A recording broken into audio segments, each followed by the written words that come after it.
Welcome to a podcast by opentheword.org, where we discuss a bit of Bible, a bit of life, and a bit of politics. Hi, my name is Dean Smith, and in this podcast, I want to discuss the concept of divine providence, which holds that God is actively working in our lives and situations, even though we may not be fully aware of it. Now, there are times when God's divine providence is fully on display, such as the day Christ intercepted Paul on his way to Damascus to persecute Christians. God not only stopped that horrific persecution of the church, but also transformed Paul into a great apostolic leader of the early church. However, at other times, God's divine providence is not so obvious. The Apostle Paul explains divine providence in this way. He said, quote, "We know that in all things God works for the good of those who love him, who have been called according to his purpose." Romans 8, verse 28, unquote.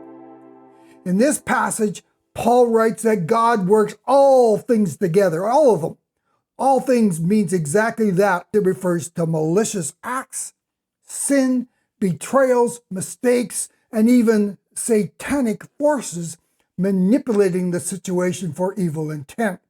The Greek word synergio, translated work together, is derived from another Greek word that means fellow worker. It brings with it the idea of two people working together to accomplish a goal. Notice how the verse says that God takes all these circumstances, the negative, the betrayals, our stupidity even, and works them together for good. This is not a happenstance. This is God's divine providence at work. However, when you're sitting in the middle of a situation, you may not see God's hand at work. All you see is the pain and the suffering and everything going wrong. But God has not abandoned us. The patriarch Joseph was a classic example of how God's providence can sometimes be difficult to recognize, because there's a part of Joseph's story that we often miss, and that is how God took Joseph to a dark place to connect him with his destiny. The youngest and favorite son of Jacob, Joseph was an arrogant loudmouth, and when he had a dream that his older brothers would be bowing down to him, well, he couldn't wait to tell them. It was this type of behavior that eventually got Joseph into trouble. The fed-up brothers sold Joseph into slavery, where he was purchased by Potiphar, the head of security for the Egyptian pharaoh. At this point, Joseph was one of thousands of nameless slaves living in Egypt. He had no rights and no freedoms. Though he didn't deserve this treatment, Joseph brought a lot of it on himself.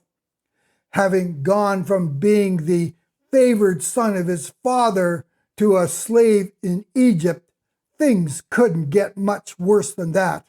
But in fact, they did. When Joseph rejected a sexual advance by Potiphar's wife, she then falsely accused him of trying to rape her, and Joseph ended up in an Egyptian prison. Though being imprisoned in the Egyptian jail was the lowest point in Joseph's life, it was the critical step in connecting Joseph with his destiny, because it was in this prison that he accurately interpreted a dream for the cupbearer who had fallen out of favor with the pharaoh. And when the cupbearer was finally restored to the royal household, it paved the way for Joseph to end up as second in charge of Egypt after successfully interpreting the pharaoh's disturbing dreams.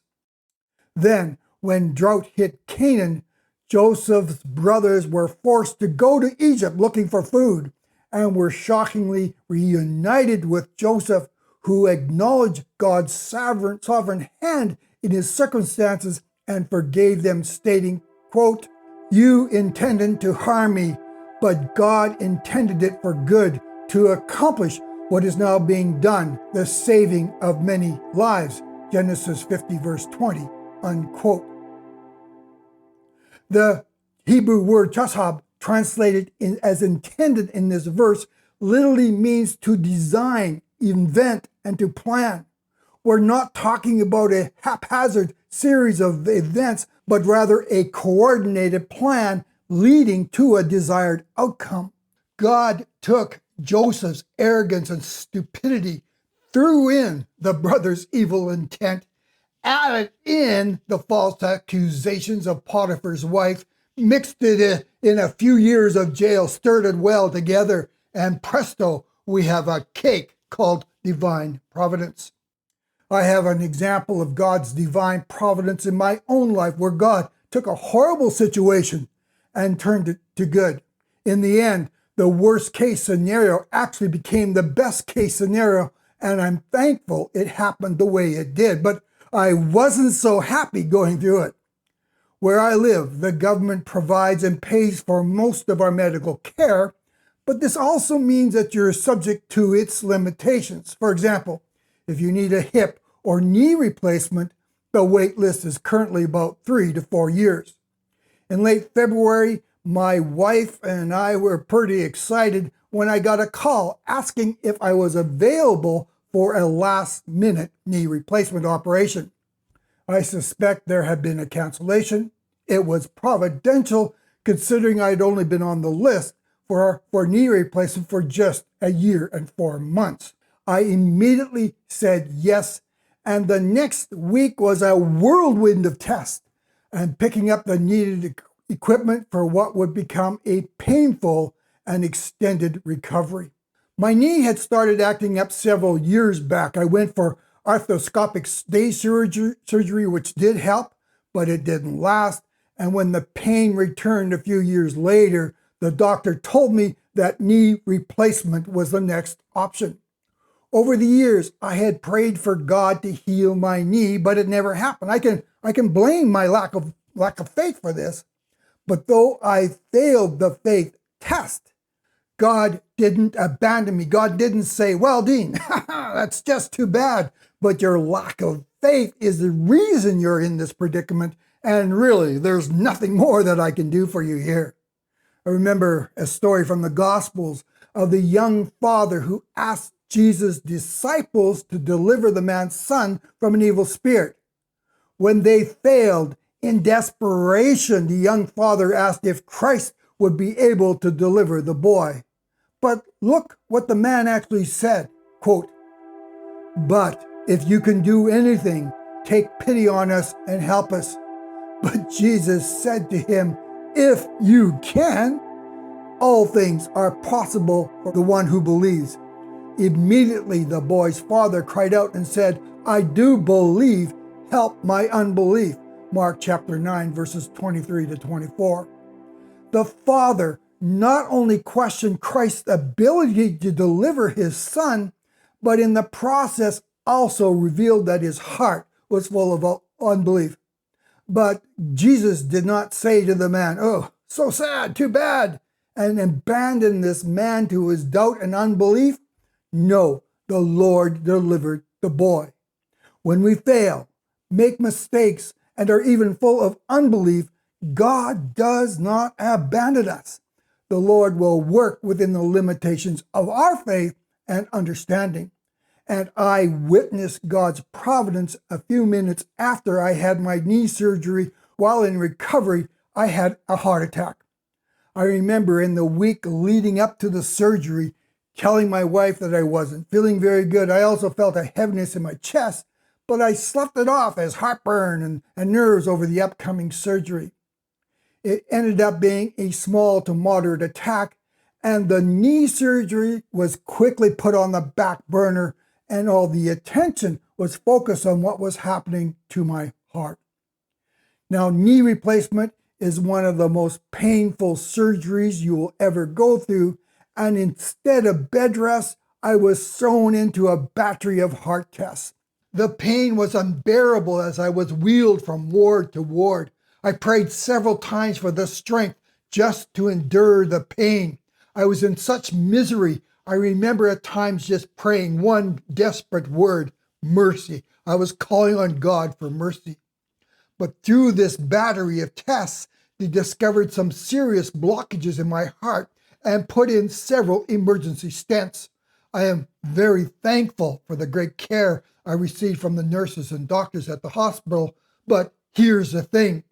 I had been sitting on this heart attack time bomb for months, and the knee surgery exposed this much more serious problem. And slowly I began to recognize God's providence in it all. The best place to have it is in the hospital.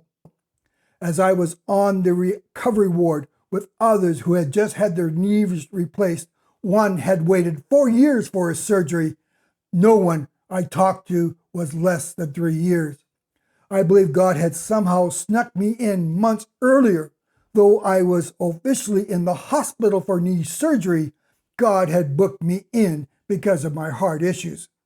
If my knee surgery had not taken place, I would be sitting here doing a much different podcast on a different subject, of course.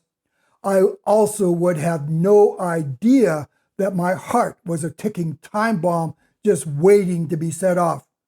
A heart attack would still be pending, and the circumstances and severity could be completely different. I mean, you could have a heart attack out in your backyard, or you could have one as you were driving, or you could have one at the hospital. So I see God's providence in all of this. God took a horribly painful experience and he worked it all together for good. We need to be aware of God's handiwork in all of life's circumstances. It's easy to see God's hand when things are going great, but the Lord is also at work when things are going bad. Even if you are responsible for your pain and suffering, even if it's your own fault, God will not abandon you. Thanks for joining me on this podcast, and we will catch you again. Thanks again for joining us on our podcast. Please check out our website at opentheword.org. If you enjoyed this podcast, please subscribe to receive notifications of future broadcasts. As well, please take a moment to provide a rating and even a review. Thanks again for listening.